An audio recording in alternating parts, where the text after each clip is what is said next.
Hi, also from me.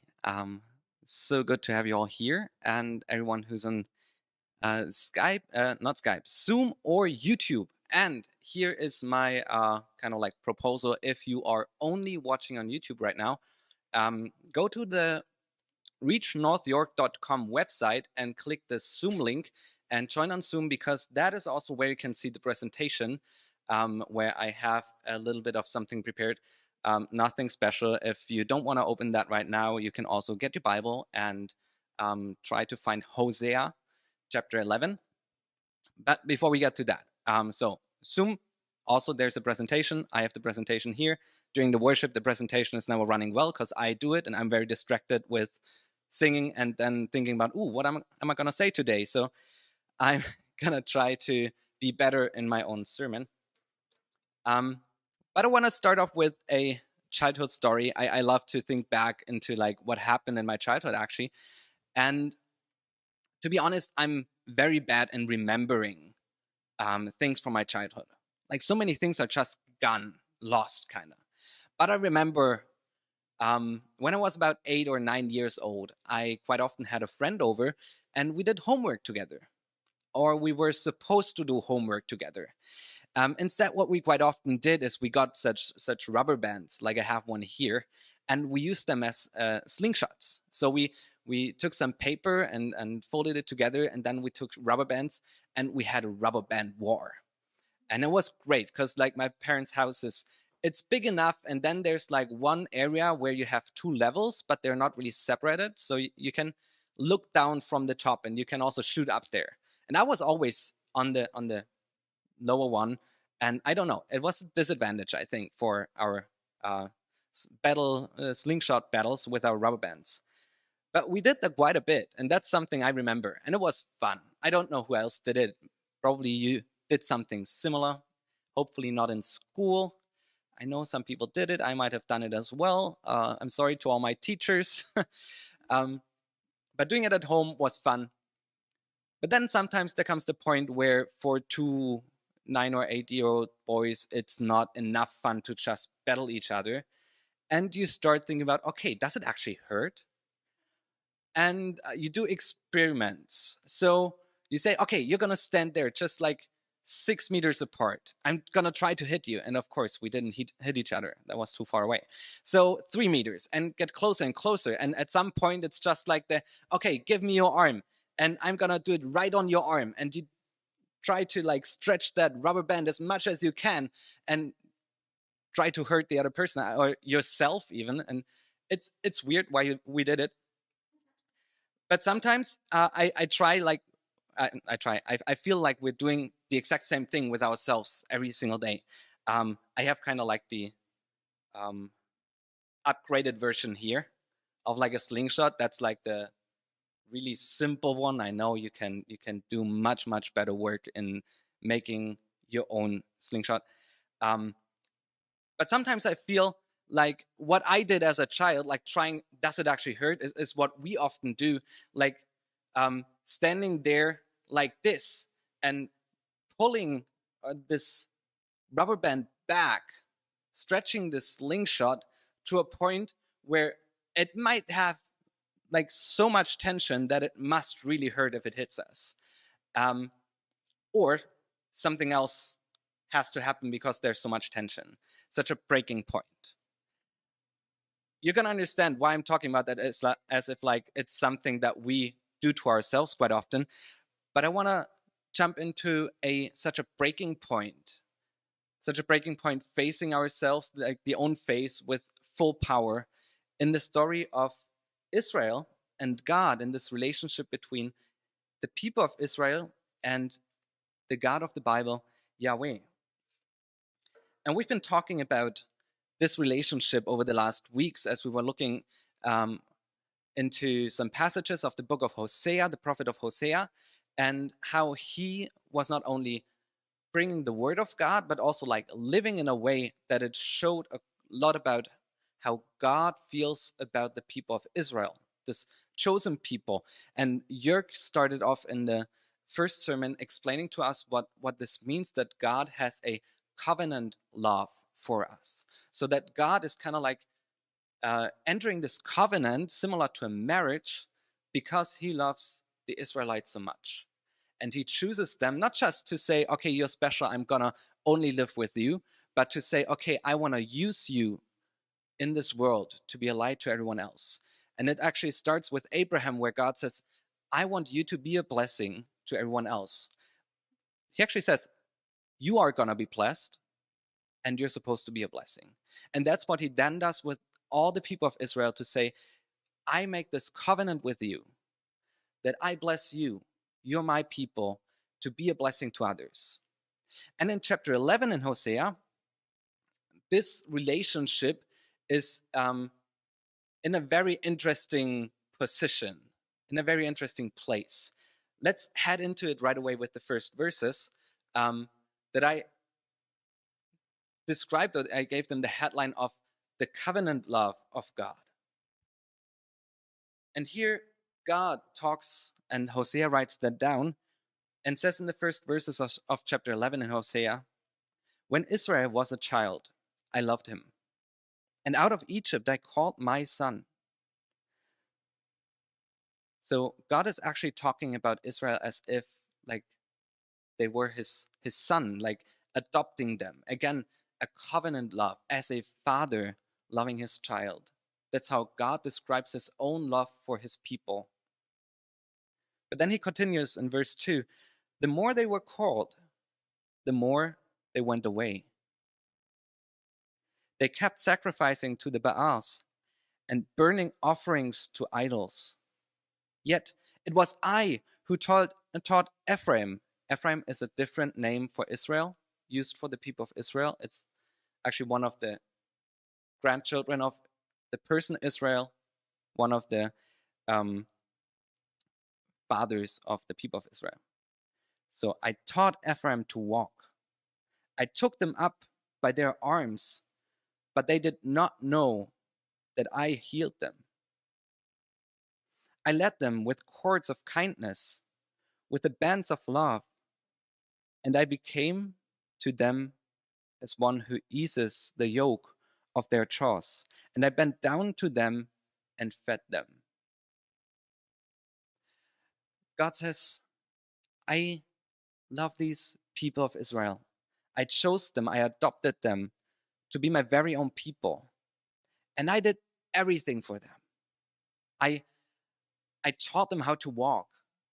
I took them by their arms. I lifted them up. I brought them out of the slavery in Egypt. I healed them. I gave them everything. I led them with cords of kindness. I showed them my love. I poured out everything I had for these people. And what did they do? The more they were called, the more they went away. I already told you one story of me as an 8 or 9-year-old, and that was actually one where it feels like I could bear anything. Like as a child, as a young boy, often you just try to hurt yourself. It feels like it. But that's not me. Like in that case with the slingshots, yes, I try to like hurt someone else or get hurt and know what it feels like playing around with it. But then there's moments where I was the most sensitive and anxious person. And one of these moments was when my dad, who's actually a doctor, brought home new vaccine shots. And he was the one giving us these shots. And I was 8 or 9 years old. And I remember that I was super scared of these needles. And everyone in my family, I have 4 siblings, and we were sitting there at the table, and one after the other got the shots. And it's actually a fun moment. But I was super scared. And I saw them like getting the shots, and then I was the next one in line, and I got the biggest needle. I don't know why I had the biggest needle, but I got the biggest one. At least that's how it felt to me. And I was sitting there, and my dad was unwrapping it, and I couldn't bear it. And I jumped up on the bench, and I ran around in the room and was like, I don't want this. And my dad was just like, but I just want to help you. I just want to do something good for you. Like that's something that protects you. It's helpful. Just let me do that. It doesn't even hurt. I was like, no, I'm scared. I'm afraid. And like I was yelling at him. I was running out of the room because I was so scared of that.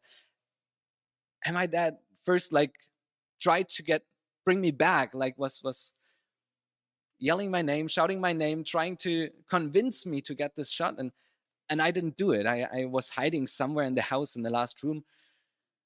And my dad gave up. And I remember, like, he was super frustrated and sad. He did not like that moment of like his own son running away from him, being scared of what he wants to do, something good he wanted to do for me. And I was just yelling and running from my own father. How do you think God should have reacted at that moment? How would you have expected God to react when Israel is just running away, even though he wants the best for them and he's pouring out his love and is doing anything to help them? And they just, the more they were called, the more they went away. They ran in the last room of the house hiding. And it even continues with like God's reaction to this rebellion, to this running away from the people of Israel. And it says in verse 5 that God comes actually to the point, similar to my dad, where he says, they shall not return to the land of Egypt, but Assyria shall be their king.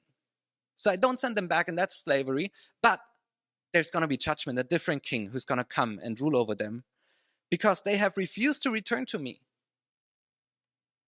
The sword shall rage against their cities, consume the bars of their gates, and devour them because of their own counsels.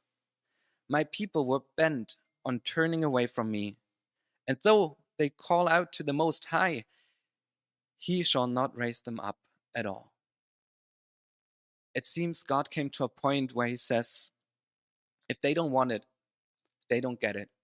If they don't want to get that vaccine shot, they don't deserve it. They don't deserve that protection and this care of the Father. If they turn away, if they don't want it, God is actually thinking about giving them up here, giving them to the king of Assyria. Just saying, no, that's enough. It's enough. Like I don't have that patience. I don't have to do that. I don't have to live with such a rebellious child. And he's actually talking about some kind of judgment, what basically means that he's about to withdraw his presence and his goodness out of their lives. And if there's no God in our lives, there's no life in our lives, and then that means total destruction, death. And then verse 7, it's pretty clear that it says, my people are bent on turning away from me. Like they're deformed in such a way that they can't do anything else. They cannot just stay with God. They always turn away and turn away. And even when they then say, okay, I'm going to do it, then they run away again. And God says, I cannot raise them up. I cannot do it anymore. At that point, it feels like the Israelites are actually the ones who have the slingshot and are pointing it on themselves. And they're ignoring God, rebelling against God. And God is saying, don't do it. But they stretch this rubber band more and more, and they load it with more and more, and stand there with it facing towards themselves, just waiting for it not, like for their own arms not to be strong enough anymore and to break themselves. And kind of God is the only one who's still like saying, don't do it, don't do it, don't do it. And yet they are about to just overload everything so that God doesn't keep them back anymore, that he doesn't hold it back anymore. They are at a point of breaking themselves, destructing themselves, kind of getting rid of God by how they live their lives. Yet, I want to read to you verse 9. So that's 5-7. And suddenly in verse 9, God says, I will not execute my burning anger. I will not again destroy Ephraim. I will not do it. So from the moment where God says, actually, I have no other option, 2 verses later, God says, but I will not do it. I don't have the time to talk about anger and wrath of God very much, but I can recommend a good sermon by Sawyer preached here last week, but also at Bayview Glen a few weeks ago on Romans chapter 1, where he explains very, very well that the anger is not just an emotion that God acts on, but it's like a reflection of like actually God has to judge, where the sin of the world and the holiness of God come together and meet. There needs to be something. And it's again actually like this slingshot moment. You can understand it as like this: as soon as we load the slingshot and we stretch it back, we cannot just go back and ignore what happened, but we always come to a point where something will break. We cannot just ignore what happened. We cannot just accept what happened, but it needs some reaction. And God's reaction is often described as like the anger or wrath of God, that he has a will to judge because he is righteous and he's holy. And God says, I will not do it. I will not judge. I will not destroy Ephraim. So I'm wondering what happened in between verse 7, verse 9. What happened in between, I have no other option, and then saying, but I will not do it? Are you curious? Because I love this gap, and I'm so excited to like talk about what it actually means, what's happening in between. And I called it the insight into God's own heart. God starts after saying, I have no other option, to kind of almost wrestle with himself, struggle with that thought, quarrel with himself, and says, how can I give you up, Ephraim? How can I hand you over, O Israel? How can I do that? How can I give up the people that I promised to protect, that I promised to be there for them? How can I act against my covenant? How can I make you like Atma and treat you like Seboim? Maybe you're curious what's Atma and Seboim. That's why I added a verse from Deuteronomy 29, verse 23, where it says, the whole land burned out with brimstone and salt, nothing sown, nothing growing, where no plant can sprout, an overthrow like that of Sodom and Gomorrah, Atma and Zeboim, which the Lord overthrew in his anger and wrath. Maybe you've heard of the story of Sodom and Gomorrah already. The two cities, Atma and Zeboim, were in the same area, and they went through the same judgment. Those cities came to a point where the slingshot was not returnable. And God said, okay, you chose it, you get it. And he withdraws his own presence, and it results in death and destruction and fire from heaven, and those cities are destroyed. That's what it means that they are overthrown. God overthrows them because they went too far. They overloaded this slingshot, pointing on themselves, not listening to God. And now God is saying, how could I do that? How can I overthrow my own people? How can I overthrow these people that I gave a covenant to, that I said, I'm going to love you no matter what? And God is at the point to say, another Sodom and Gomorrah? Or what else? And he comes to the conclusion in between here and really shows what's going on in his heart and says, my heart recoils within me. My compassion grows warm and tender. Honestly, when I read that the first time, I thought, okay, God is loving, God is compassionate. So somehow his heart turns himself around, like it turns itself around. So God is just giving up on his faithfulness to his covenant, or he's maybe giving up on his justice, so that he says, okay, they deserve it, but they just don't get it. I can't do it to them, so I don't do it. But then God would deny himself his own holiness, his own justice, right? God cannot just ignore what happened. He cannot just accept the sin of this world. He cannot just say, okay, if you ignore me, but I'm still going to hug you. Like, if a person runs away from you, you cannot just act as if nothing happened and just go back to, oh, we've always been best friends. There is a break. There is this slingshot that's fully loaded, fully stretched. But then I found something that struck me. There is the same word used in the Hebrew Bible, like how the word of God was written, the Old Testament, in this verse 8 of Hosea 11 and Deuteronomy 29, verse 23. There's one word, one Hebrew word that is hakach, that is used to describe what God did to the cities of Sodom, Gomorrah, Admah, and Seboim, to overthrow them. That is now in Hosea used on the heart of God. Recoils might not be the best translation because actually what God is saying, he overthrows his own heart. Rather than overthrowing his own people, he overthrows his own heart. Instead of judging, instead of punishing his own people, he takes this punishment on his own heart. He doesn't just let go. He doesn't just ignore it. He knows that the slingshot is a point where something has to break. Either it's the ones who get fired at because they were loading and stretching. Either it's the people of Israel or it's something else. It's God's own heart. It's God himself who takes the judgment on him in that moment. It's not described much more. It doesn't say exactly what that looks like, but it's not just God saying everything's fine, do whatever you want. It's God saying, I love you so much.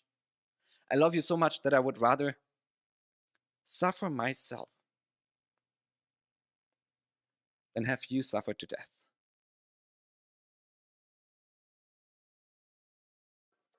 I once heard a story of a dad who was driving in a car with his 2-year-old, and he realized that there was a bee flying around in the car. And his 2-year-old son, he was allergic against this bee stingers, or the poison in there. And he knew that it would be super dangerous if the son got stinged. So when the bee was flying around his head, like in his area in the front while he was driving, he hit the bee on his arm. And by that made the bee sting him instead of the son. And the son was hysterical and crying, was like, well, there's a bee, I'm allergic, what do I do? Like, as much as a 2-year-old can say, but he knew that he was allergic, he knew that it's dangerous. And the father just said, don't worry, I took that stinger. It's right here, that bee cannot hurt you anymore. Yet the son could still be hysterical, he could do whatever and jump out of the car, but what the father did is protect the son from the biggest danger that was around. He took that stinger in his own arm so that the son was protected.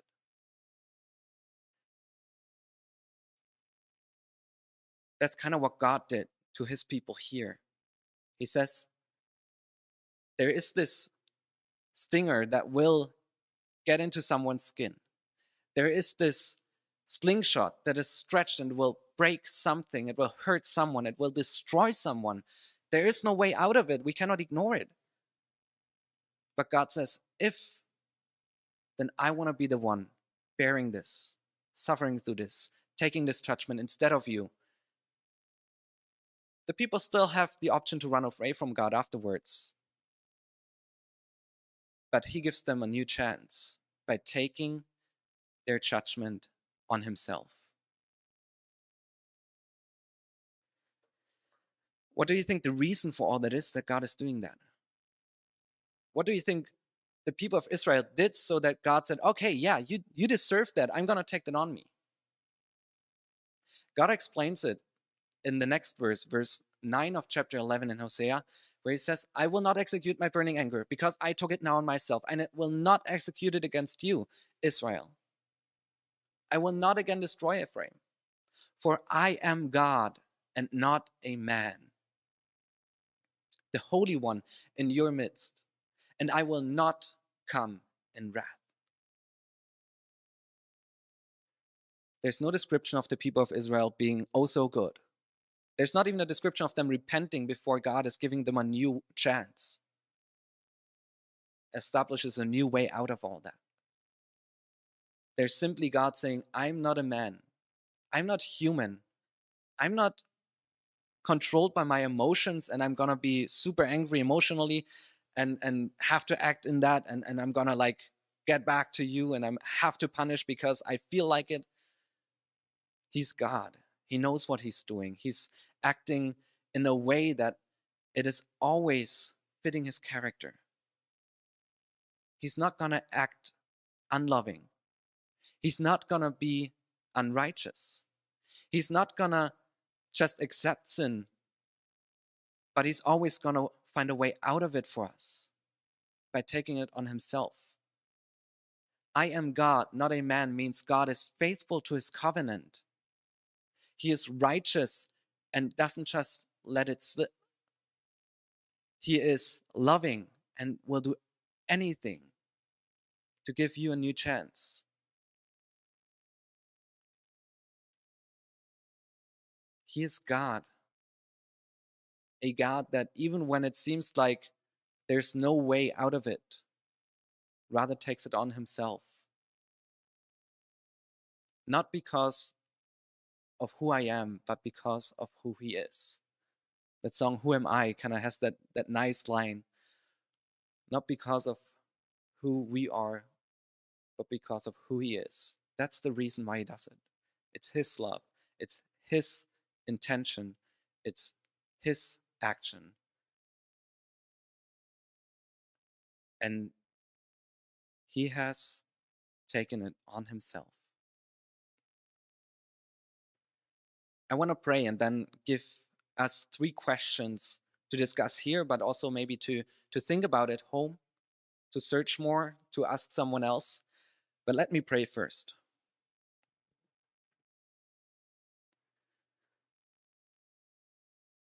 God, I thank you so much that even in the Old Testament, it's visible that you are loving and faithful, yet righteous and just, and that even if we rebel and against you and ignore you, that that's not the end of everything, that there's still a chance that you give us by taking our sins, our failure, our punishment on yourself, by taking death on yourself. Here, overthrowing your heart, taking what you would have done, what would have been deserved by the Israelites on yourself, something we do not deserve.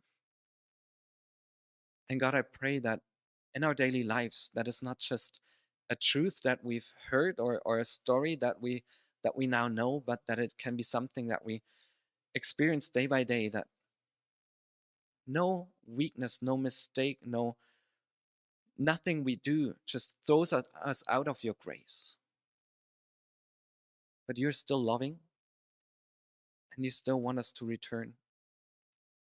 And you will keep that door open for every one of us. And I thank you for that. That it's never too late to return to you.